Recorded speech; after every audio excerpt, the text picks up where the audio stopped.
కోల్కతాలో tension continue అవుతోంది. Bengal CM Mamata Banerjee దీక్ష 3వ రోజుకు చేరింది. ప్రజల కోసం ప్రాణత్యాగానికి సిద్ధమంటున్న దీదీ మోడీ సర్కార్పై మరింత స్వరం పెంచారు. కేంద్ర సర్కార్ నిధులు స్వీకరించబోమని ప్రకటించారు. ఇక కోల్కతా పోలీసులపై సీబీఐ వేసిన పిటిషన్పై సుప్రీంకోర్టులో ఇవాళ విచారణ జరగనుంది. టీఎంసీ కార్యకర్తల నిరసనల మధ్యే ఇవాళ బెంగాల్లో పర్యటిస్తున్నారు యూపీ సీఎం యోగి ఆదిత్యనాథ్.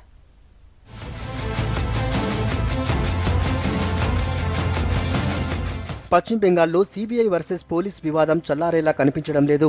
కేంద్ర ప్రభుత్వ తీరుకు నిరసనగా ఆదివారం సాయంత్రం ధర్నా మొదలుపెట్టిన మమతా బెనర్జీ ఇంకా అక్కడే ధర్నా కొనసాగిస్తున్నారు. దీక్షా వేదిక నుంచే అధికారిక కార్యక్రమాల్లో పాల్గొంటున్నారు దీదీ.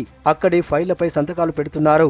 బెంగాల్ ప్రజల కోసం ప్రాణాలు ఇచ్చేందుకైనా సిద్ధమంటున్న మమత పోరాటంలో మాత్రం వెనక్కి తగ్గేది లేదంటున్నారు.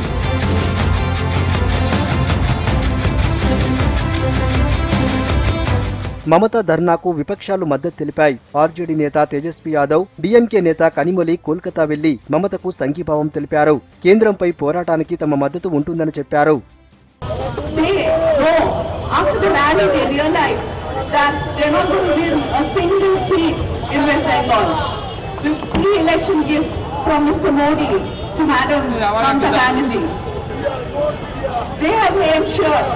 that all of us go back here to West Bengal, to Kolkata, to be with her, to stand by her and say, we will be together.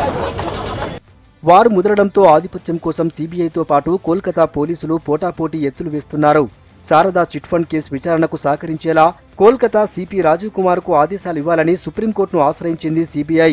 పిటిషన్ను స్వీకరించిన సుప్రీంకోర్టు రాజీవ్ కుమార్ సాక్ష్యాలు ధ్వంసం చేసినట్లు ఆధారాలు సమర్పించాలని సీబీఐని ఆదేశించింది. దీనిపై ఇవాళ విచారణ జరపనుంది. అటు ఉద్దేశపూర్వకంగానే సుప్రీంకోర్టు ఆదేశాల్ని పట్టించుకోవడం లేదంటూ West Bengal chief secretary, DGP, Kolkata police కమిషనర్పై కోర్టు ధిక్కార పిటిషన్ వేసింది సీబీఐ. ఈ పిటిషన్ పైన ఇవాళ వాదనలు విననుంది చీఫ్ జస్టిస్ రంజన్ గొగోయ్ నేతృత్వంలోని ధర్మాసనం.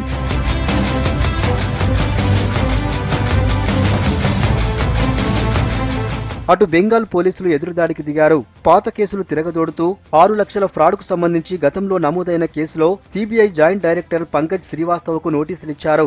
ఈ కేసులో శ్రీవాస్తవ సాక్షిగా ఉన్నందున విచారణకు హాజరు కావాలన్నారు.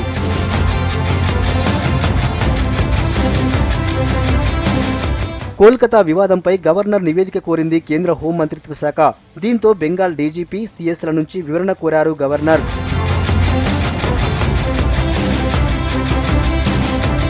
వెస్ట్ బెంగాల్లో రాజకీయ పరిస్థితులపై కేంద్ర ఎన్నికల సంఘానికి ఫిర్యాదు చేసింది బీజేపీ. తృణమూల్ కార్యకర్తలందరూ పోలీసుల మాదిరిగా వ్యవహరిస్తున్నారని ఆరోపించారు నిర్మలా సీతారామన్.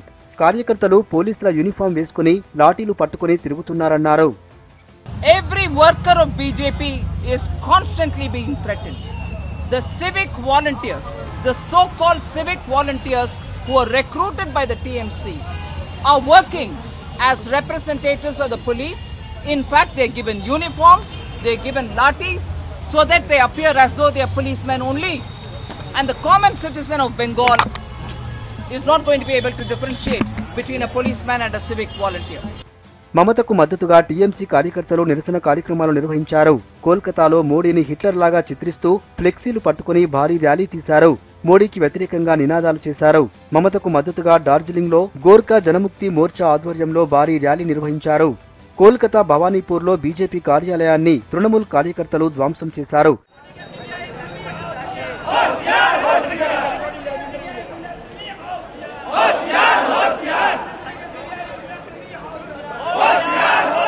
మరోవైపు హెలికాప్టర్ ల్యాండింగ్ కు పర్మిషన్ ఇవ్వకపోవడంతో ఆదివారం టూర్ రద్దు చేసుకున్న యూపీ సీఎం యోగి ఆదిత్యనాథ్ ఇవాళ బెంగాల్ వెళ్తున్నారు. పురూలియాలో బహిరంగ సభలో పాల్గొనున్నారు.